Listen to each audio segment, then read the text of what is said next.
இதுவரைக்கும் நம்ம சேனலை சப்ஸ்கிரைப் பண்ணாதவங்க உடனே சப்ஸ்கிரைப் பண்ணுங்க. அப்படியே அந்த பெல் பட்டனையும் பிரஸ் பண்ணுங்க. நம்மளுக்கான சப்ஸ்கிரைபரை இன்க்ரீஸ் பண்ணிட்டே இருங்க. ஹலோ வியூவர்ஸ், இன்றைய ஐபிஎல் லீக் போட்டியில் சென்னை சூப்பர் கிங்ஸ் அணியும் சன்ரைசர்ஸ் ஹைதராபாத் அணிகளும் மோதுகிறது.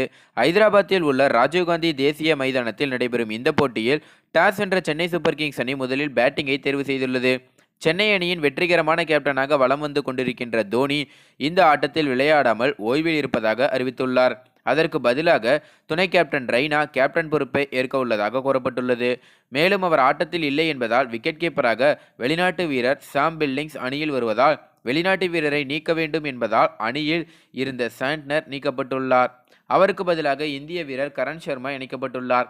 ஆட்டத்திற்கு முந்தைய பயிற்சியின் போது கால்பந்து விளையாடி வரும் தோனி ஓய்வுக்காக மட்டுமே இந்த போட்டியில் விளையாடவில்லை என தெரிவித்துள்ளார். அடுத்த போட்டியில் இருந்து விளையாடுவார் என ரெய்னா தெரிவித்துள்ளார். கடந்த ஆட்டத்தில் திடீர் தோல்வியை தழுவிய ஹைதராபாத் அணி அதனை சரிகட்டும் விதமாக கடந்த ஆட்டத்தில் விளையாடாத யூசப் பதானும் ஷாபாஸ் நதீமும் மீண்டும் இணைக்கப்பட்டுள்ளதாக கனே வில்லியம்சன் தெரிவித்துள்ளார். தோனி விளையாடாதது ரசிகர்களுக்கு அதிர்ச்சியாகவே அமைந்திருக்கிறது. ஏற்கனவே பாதுகாப்பு காரணங்களுக்காக ஹைதராபாத்தில் கொடி அட்டைகள் அனுமதிக்கப்படவில்லை என்பதால் ரசிகர்கள் சமூக வலைதளங்களில் கவலையுடன் பதிவிட்டிருந்தார்கள் என்பது குறிப்பிடத்தக்கது. அதாவது இப்போ நிறைய பேருக்கு ஒரு கேள்வி என்ன அப்படின்னு பார்த்தீங்கன்னா, ராஜஸ்தான் அணி கூட விளையாடும் போது பார்த்தீங்கன்னா தோனிக்கு ஒரு சிறிய பிரச்சனை ஏற்பட்டது. அதாவது திடீர்னு நோ பால் கொடுக்காத காரணத்தினால தோனி மைதானத்துக்குள்ளே பூந்துட்டாரு. ஸோ அந்த டைமில் நிறைய பேர் என்ன சொன்னாங்க அப்படின்னு பார்த்தீங்கன்னா, தோனி மைதானத்துக்குள்ளே வந்தது தவறு அப்படிங்கிற மாதிரி தான் கருத்து தெரிவித்தாங்க.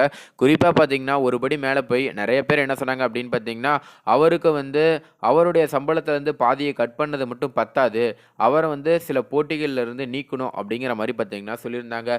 ஸோ அந்த காரணத்துக்காக ஒருவேளை இவரே விளையாடாமல் இருக்காரா அப்படிங்கிற மாதிரியும் பார்த்தீங்கன்னா ஒரு சிலர் தற்போது கேள்வி எழுப்பியிருக்காங்க. ஏன்னா தோனியை பொறுத்தவரை யாராவது ஒன்று தவறாக சொன்னாங்கன்னா கண்டிப்பாக அவர் அதை கேட்டுக்குவார். இது எல்லாருக்கும் தெரிஞ்ச விஷயம் தான். இதுக்கு முன்னாடி பார்த்தீங்கன்னா கேப்டன் பொறுப்புலேருந்து தோனி விலகணும் அப்படின்னு எல்லாரும் சொல்லிட்டு இருக்கும் ஒரு டைமில் திடீர்னு அவரே பார்த்தீங்கன்னா கேப்டன் பொறுப்புலேருந்து விலகிட்டார். இந்த மாதிரி தான் இது போல் சேவாக் பார்த்தீங்கன்னா தற்போது என்ன சொல்லியிருந்தாருன்னா, தோனிக்கு 2 அல்லது 3 போட்டிகளில் நீக்கணும், ஏன்னா அவர் செஞ்சது தப்பு அப்படிங்கிற மாதிரி சேவாக் அவர்கள் சொல்லியிருந்தார்.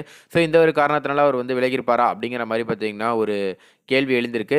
இது ஒரு கேள்வி தானே தவிர அஃபீஷியலாக அவங்க என்ன சொல்லியிருக்காங்க அப்படின்னு பார்த்தீங்கன்னா, தோனிக்கு ஓய்வு அப்படிங்கிற மாதிரி தான் பார்த்தீங்கன்னா சொல்லியிருக்காங்க. ஸோ தற்போதைய நிலவரப்படி சிஎஸ்கே பார்த்தீங்கன்னா 109 ரன்கள் அடிச்சிருக்காங்க, 5 விக்கெட் இழப்பு இருக்குது. அதாவது 17வது ஓவர் நடந்துகிட்ருக்கு. மேலும் தற்போது வரை அவங்க கிட்டத்தட்ட ஒரு 140 ரன்கள் அடிக்க அதிக வாய்ப்பு இருக்குது அப்படிங்கிற மாதிரி தான் நமக்கு தெரிய வருது. ஏன்னா பேட்டிங்கும் விக்கெட் பார்த்தீங்கன்னா கிட்டத்தட்ட ஒரு 5 விக்கெட் விழுந்துருச்சு. ஸோ என்ன நடக்க போகுது அப்படிங்கிறத பொறுத்து இருந்து தான் பார்க்கணும். இந்த போட்டியில் யார் ஜெயிப்பாங்கன்னு நீங்கள் நினைக்கிறீங்க? அதே போல் தோனி இல்லாதது குறித்து உங்களோட கருத்து என்ன அப்படிங்கிறத கீழே கமெண்ட்டில் பதிவு பண்ணுங்கள். மேலும் இந்த தகவல் உங்களுக்கு பிடிச்சிருந்துச்சுன்னா மறக்காமல் லைக் பண்ணி ஷேர் பண்ணுங்கள். இதே போல் பல தகவல் தெரிஞ்சுக்கொள்ள நம்ம சேனலை உடனடியாக சப்ஸ்கிரைப் பண்ணுங்கள். தேங்க்யூ.